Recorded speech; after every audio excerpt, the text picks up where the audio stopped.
Hello everybody, I'm Helen Farrell from the Florentine and I'm very pleased this evening to welcome Salvatore Ferragamo and Vittoria Ferragamo from Il Borro Winery here in Tuscany. Hi guys, it's lovely to see you. Thank you for joining us this evening.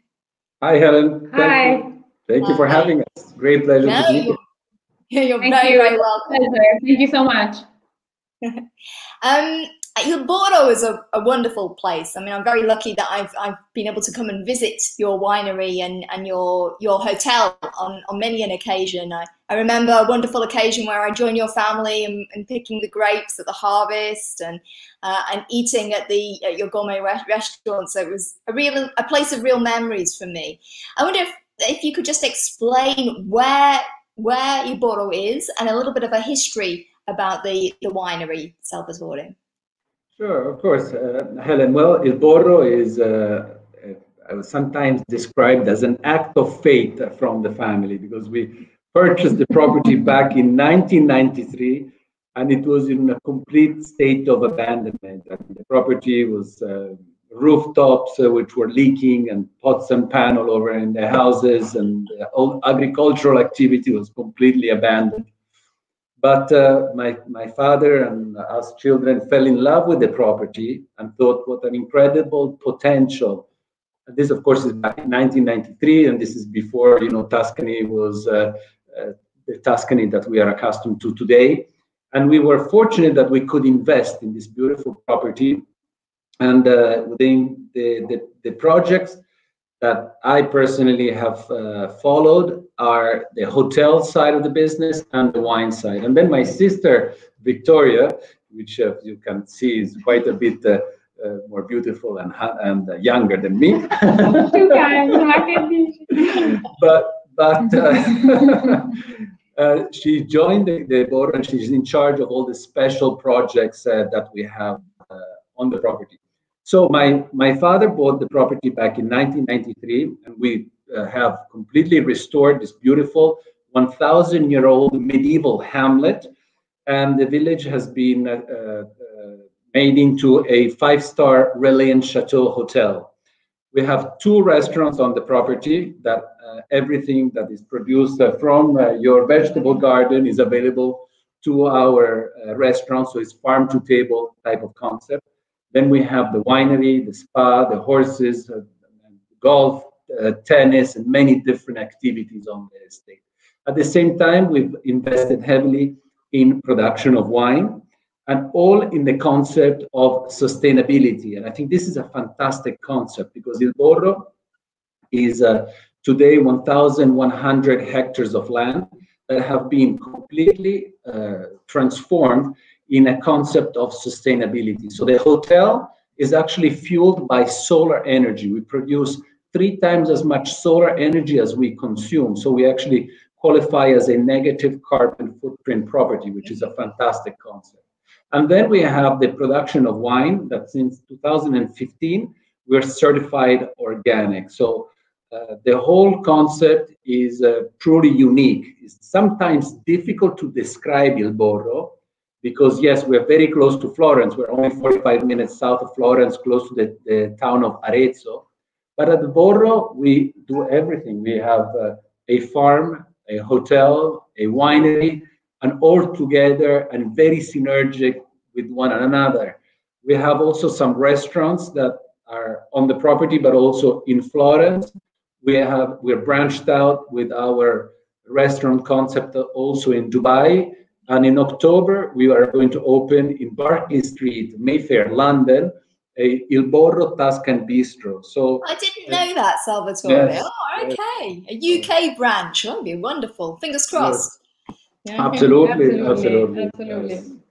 Yeah. So this is very exciting. Very exciting. Very exciting. Very also, exciting. We're partly English, so yeah, no, it makes fantastic. Sense to go back to our roots. We have to do that. Absolutely, absolutely. Bring a bit of water. That's wonderful to know that there's all this going on, and you, Victoria, as Salvatore mentioned, you're very much involved with this successful organic home delivery service as well, Orto del Borro, which I understand is really right now. I mean, we've all sort of discovered this need to go back to small producers and support local businesses. And how are you seeing the effects of the lockdown with your side of the business? Well, absolutely. We've had more requests during this time. As you were saying, people are much more sensitive to eating healthily and staying, and we have to stay at home. So the two things go together. And we're very happy because our clients are happy, and they're happy with the variety that we can give them from the vegetable garden. We deliver the boxes every week.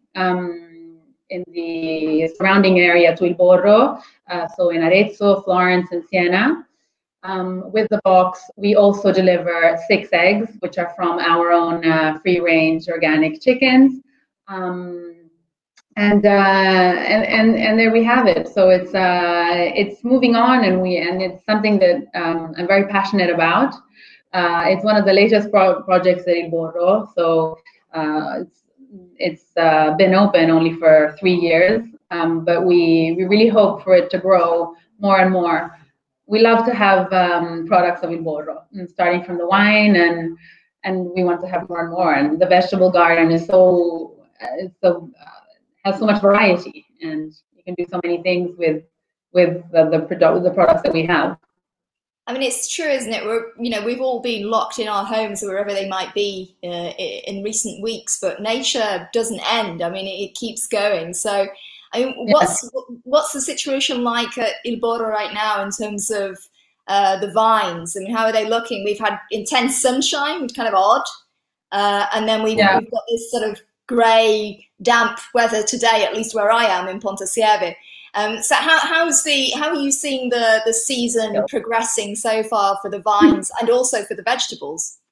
I think it's ideal. It's been really a wonderful spring. I think, in Italy, we're very superstitious.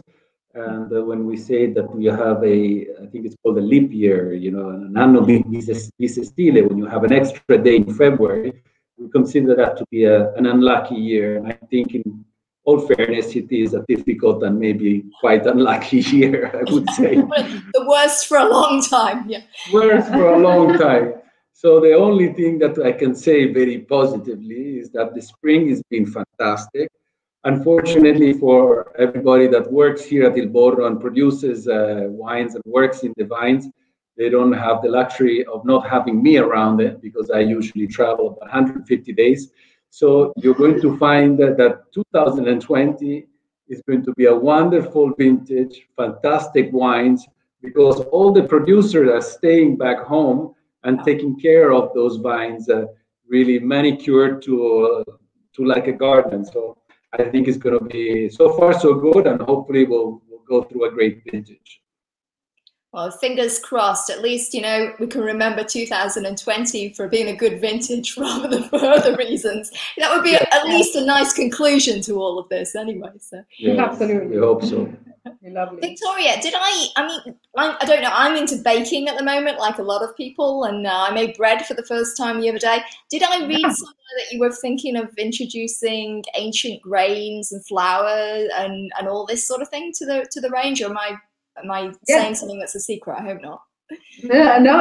I mean, no. We've been talking about this because it's one of those dreams that may soon come true.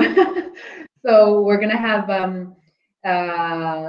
spelt, and we're going to have buckwheat, and we're going to have a mix of ancient grains, and we're going to have our own flours, which we will then make into pasta. And so, yes, so our clients will have the opportunity with the vegetable box to have these products as well, and absolutely experiment with pizza and cakes and biscuits and whatever else. Absolutely. So we've got a few comments from around the world. I like to bring in our readers as we do these chats. Sure. So Lovely. I'm very much involved in it. So Susie says, "I love your sparkling rosé." Maybe let's talk a little bit about the wine, because I agree with her. I find Borro di Borro absolutely exquisite, and 60 months on the lees, and very good. Absolutely. Thank you for mentioning that. It is 60 months on the yeast. it is maybe the only wine of its kind, because I know of other producers that actually do a champenois style rosé, but in our case, we have been brave enough to hold the, and you can imagine keeping my father in hold was even more challenging. But holding the wine in the cellar and aging on the lees for 60 months, so for 5 years. And I can also tell you that in 2022, we will actually release a special 700 bottles, which will have also done 10 years on the lease. Because when I started the project with back in 2012, I said to my father, you know, we got to do something really unique. We cannot do just 24 months on the lease. We have to go a bit further. And so I convinced him. I don't know if he knows, but I also kept a cage of bottles hidden away. Okay, he'll know now. every year. And so in 2022, we are going to actually release a 10 years on the lease Bolle di Borro special reserve. And it is a unique concept. Absolutely. That will be quite extraordinary because it does age. We're talking about Sangiovese, right? It's 100%. Yes, it is early harvest Sangiovese, vinified in a champenois style, and it's just unbelievable. It has this lovely fruit forwardness, delicate red blackberry flavors that comes to the palate, a bit of a cherry. But at the same time, from this 60 months on the lease, you have this flavor of breadcrumbs, bread crust, I should say, which is really lovely. No, it's an exquisite wine. I remember tasting it at Vinitaly when it was released, and I thought it was just phenomenal. So that will be an extraordinary project. I can't wait to taste it. I hope in the future. Sangiovese is something that you do like to experiment with at Il Borro, right? I mean, you have various variations on Sangiovese. Maybe if you could explain a little bit about. I know you've been making Sangiovese in clay pots as well, which is an interesting project.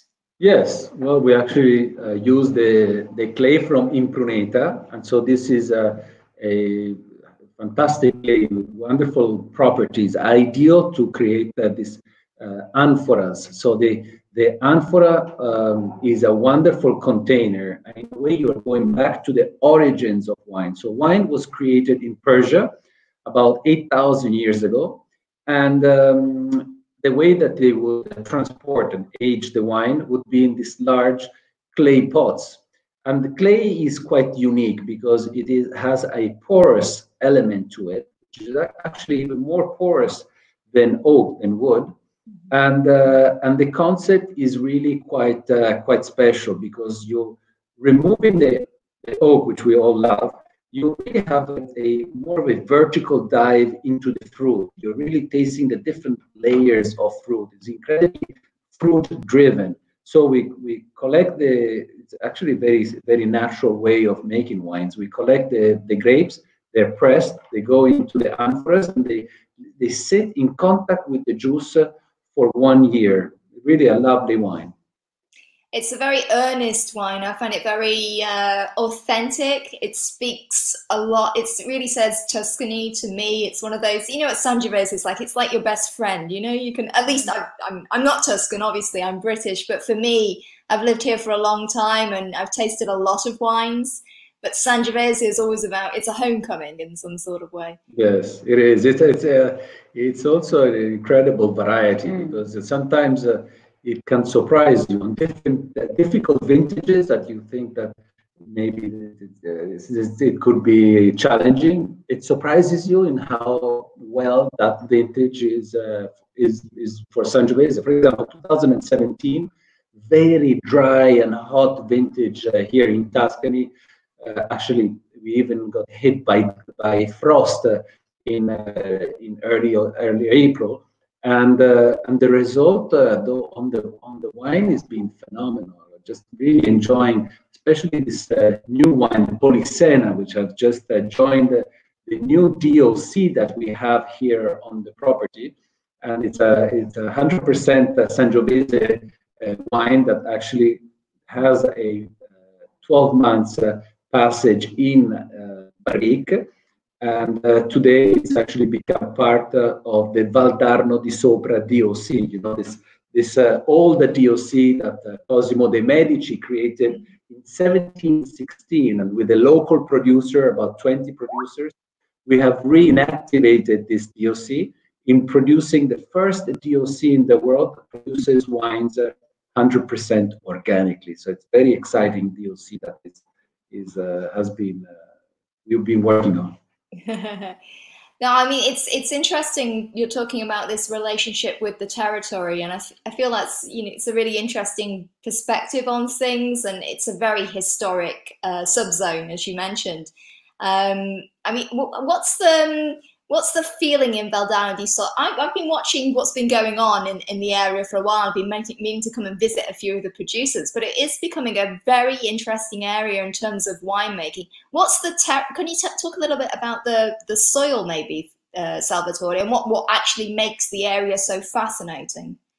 Well, it's actually, first of all, we are in the Valdarno Valley, and we know that the Valdarno Valley a couple of million years ago used to be a huge lake. Now, since the waters resided back into the ocean, and today all we have left is the River Arno that runs at the base of the Valdarno Valley, and the soil structure is quite diverse.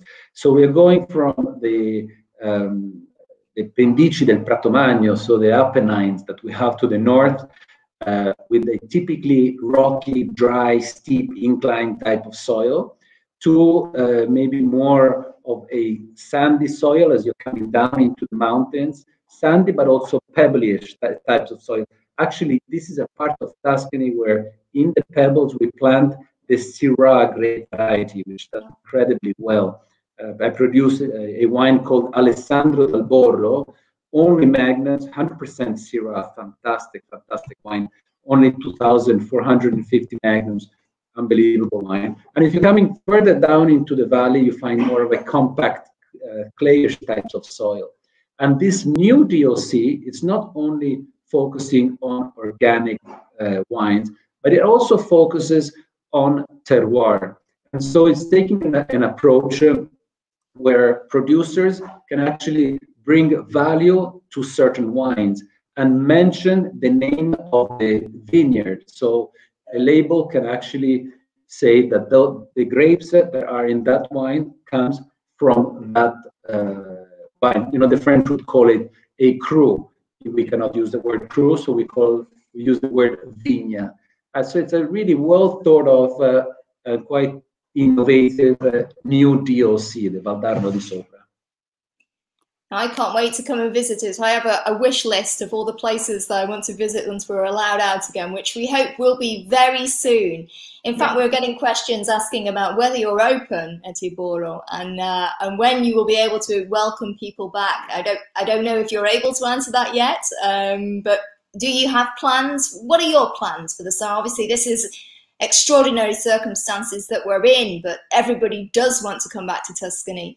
Yes. What are you planning on doing with this season to salvage it in some sort of way? Yes, well, it is a difficult year. Today, first and foremost, I like to be close to all our agencies and partners that we have around the world.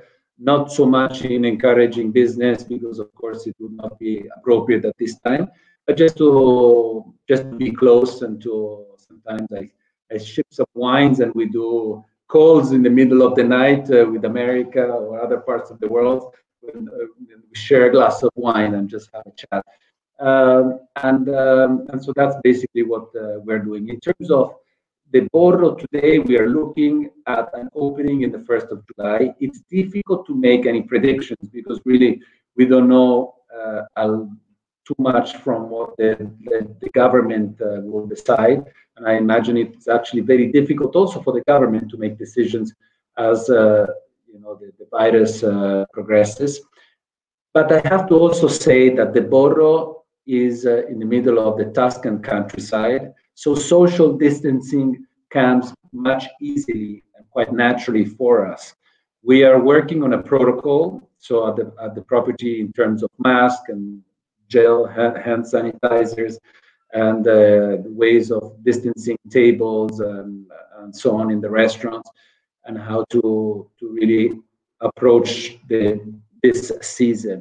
We're working with the villas. We have a lot of villas here on the property, and doing catering to the villas. So that's a wonderful way of resolving this problem. And you know, we just have to keep going and finding a way of. I like the idea of opening, even if it is just with the villas, if nothing else. But I believe we should, you know, fight the virus also morally, and send a good sign that we are open for business and welcoming clients, of course, in the maximum attention towards safety for our guests and our employees. No, absolutely. I couldn't agree with you more. And I mean, something I've been chatting with my husband and friends about as well, you know, from a distance. The fact that if I had to spend 14 days in mandatory quarantine anywhere in the world, I would much rather it be in Tuscany. You know, I mean, at the end of the day, we do have that natural, wide open spaces. We have the best food and wine, and delivery services now, you know, that have appeared everywhere. And you can even get cheese right from you guys, Victoria. I mean, can we get everything now, but you deliver to our door? I mean, I wish. Not yet. We're gonna have to. have the mozzarella. Yes. Well, at the moment we're actually delivering mozzarellas, which are from a producer. He's Neapolitan and he works in Arezzo. He has his own production laboratory, and he only uses milk from Maremma, from the cows there. And so it's local production, let's say, with that special milk and the know-how of a Neapolitan. And I have to say that the mozzarella is really, really delicious. And we've had a good feedback from our clients, absolutely. We also would like to start very soon with our own cheeses, not mozzarella, but sheep. So we'd like to have the pecorino. Don't we have 700 sheep arriving soon? Yes, well, we should have somewhere from when. Yes, so we hope to make, along with pecorino as well, ricotte, and then we'll see for sure pecorino and ricotta, and then we'll see what else. What other developments there might be. Sorry. I mean, really, there is everything. I mean, come and spend 14 days in Tuscany as soon as it's possible. You know, I mean, I really, even if people who are working from home, wherever they are, you know, I mean, really, there's no better place to spend that time in quarantine if you're forced to do so. So, Daryl asks, are you working on any new projects at the estate, and will there be any new wines released by Il Borro? I'm glad that Daryl asked this question. We are actually working on a fantastic new project, which is called Pegasus. This is, of course, still a code name because we haven't come up with the final name of the wine, and we're still working on packaging. And it's, of course, we are all horse lovers as a family. So my sister is a fantastic show jumper, and children, his husband raises horses, and their son does all kinds of competition. And so Salva's a fantastic polo player. I don't know about that. But so I said, why don't we dedicate one vineyard, only 2 hectares of Cabernet Sauvignon, in planting in producing a completely biodynamic wine from Il Borro with the support of a horse and plow, so that we don't create soil compression on the foot of the vines. And this was a 2018 vintage, a wonderful vintage, a great wine. We've been trying it, and it will be released next Vinitaly. So just really really lovely, lovely wine, and the new addition to the collections of wine from Il Borro. Well, I don't know if you heard that here first on the Florentine, but you know, if people have ideas about the name, maybe they could write in, Salvatore. Who knows? Be creative out there, people. Yeah, it's always nice to have ideas. Absolutely. I mean, it's something that we've been seeing as well as is this sort of like this explosion in online wine purchasing during this time. I mean, I guess we all need a glass or two to see us through lockdown. And there's all these like wine apps that have come up and different platforms. In terms of ordering Il Borro wines online, and where have you changed your strategy at all in how people can order from you? We actually have a website which is called Il Borro Wines, and you can go online. It's been for us a complete change of pace. We usually have been selling wines to established restaurants, and of course, we don't produce a lot of wine. We produce about 180,000 bottles for the whole world, so we allocate to the different markets. And we've always worked with the restaurants, which have been incredibly supportive. But of course, with what's happened with the coronavirus, we have completely lost that channel of distribution. And so we have literally overnight reinvented ourselves and found interesting ways of selling wines online. And one is actually thanks to my sister, Vittoria here, that with her basket of vegetables, and that has today also the mozzarella, but not only, has also included our wines. So we can ship the wines directly to your home and to your doorstep. I think that's wonderful. I mean, I've been doing the same thing, you know, ordering locally from restaurants and then slipping a bottle of something nice at the end of the day from the local restaurant or from the local winery. I mean, it's a nice way of supporting businesses directly and cutting out, you know, those unnecessary commissions maybe that platforms take. So that's a wonderful way forward in terms of supporting the economy. Yes. I don't know, this is a bit of an off question, but Sheila asks, she was a great fan of your grandfather, Salvatore Ferragamo, and loves the museum in Florence. And she wonders, how is his legacy remembered and talked about in your family? Do you feel his presence amongst you, or this is off topic, if you feel like talking about it? Well, I do think so. I think it is absolutely the presence of my grandfather and of course of my grandmother that has unfortunately left us recently is greatly felt, because their presence in all of my life, in growing up and being raised in our family, as their values have always been repeated. We are a very close family. We love spending time within the family, and those wonderful examples that we get from actually the book of my grandfather, The Shoemaker of Dreams, that has so many wonderful tales and stories and lessons to be learned in the true values of life, are very present in us, and we do feel the presence, especially of our beloved grandmother at this time. Yeah, no, I mean, my commiserations to the family. It must be a terrific loss for you all. I guess we're in that moment where some of these values sit with us more closely as well, given that we have a little bit more time to think about, you know, the important things in life at the moment. Yes, yeah, we've got comments from around the world. So there's Lena who says she's happy to still be able to find some Tuscany wine in Toronto, so she's very happy. Greetings, greetings from Florence, from Sognando Michelangelo. We've got Costa Rica. Hello from Costa Rica. Hope to visit you soon. Hello from Montreal.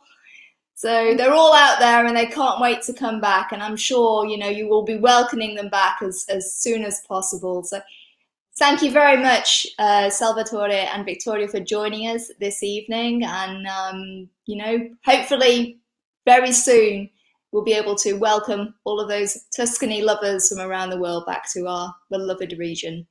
Absolutely. Thank you so much. Thank you, Helen, for inviting us on the Florentine.